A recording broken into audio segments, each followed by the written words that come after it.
What were your thoughts originally about me exploring cochlear implants? A lot of times when something's new for you, you have a challenge of like taking that next step. I don't like change. You don't like change. Yeah, and this was a change. But even with the hearing aids, you wanted to have the newest technology. Once you had these hearing aids, you wanted to take the next step and get better and better. Right. You talked about change. I don't like change either. I kind of like the way things were. Now this is kind of the unknown. It's like, really, what are you getting into? So I was a little scared about the whole process. You know, Cochlear for me was like off the radar.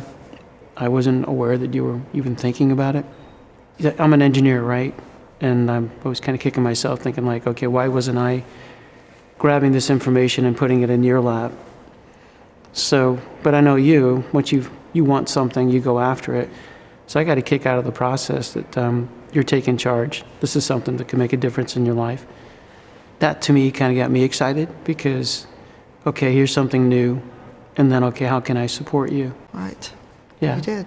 So do you remember the first day that you actually heard something? Yes. The day they actually turned it on was June 13th, 2017. And that's when I started hearing some of these new sounds again. You're always going to remember that day. Yes, I am. Cool.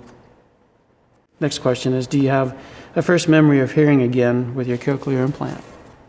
Oh, the first memory was when we were, right after I had it turned on, we were driving home in the car. I heard this noise, and I asked you, what is that sound? Yeah. And you said it was the signal light. I had not heard that in years. That was the very first clear sound from the past that I had heard. Going home and hearing the ticking of the clock, I hadn't heard that in years.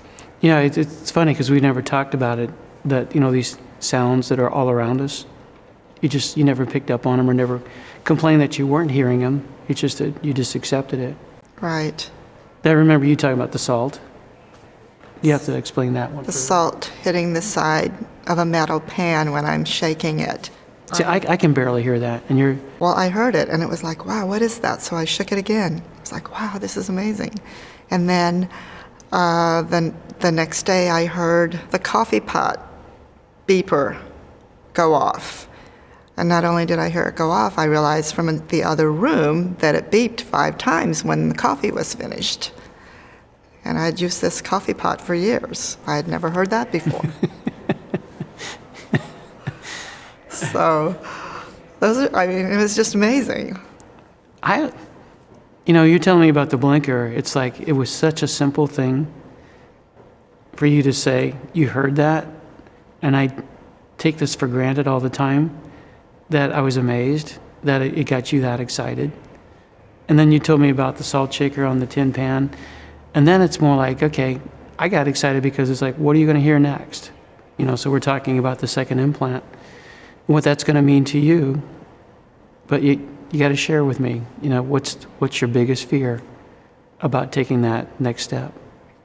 Part of it is right now when I take my hearing aid out, I have some residual hearing in that ear, and I can hear your voice, and if for some reason I need to hear you, I can still hear it when you're... Yeah, yelled in your ear. But I guess it's just the sound of your natural voice. And I'm afraid that I might lose that and then not be able to hear you when I don't have anything in my ears. So it's that last bit of natural hearing. Right. Now you're on a mission to find out what it's going to take.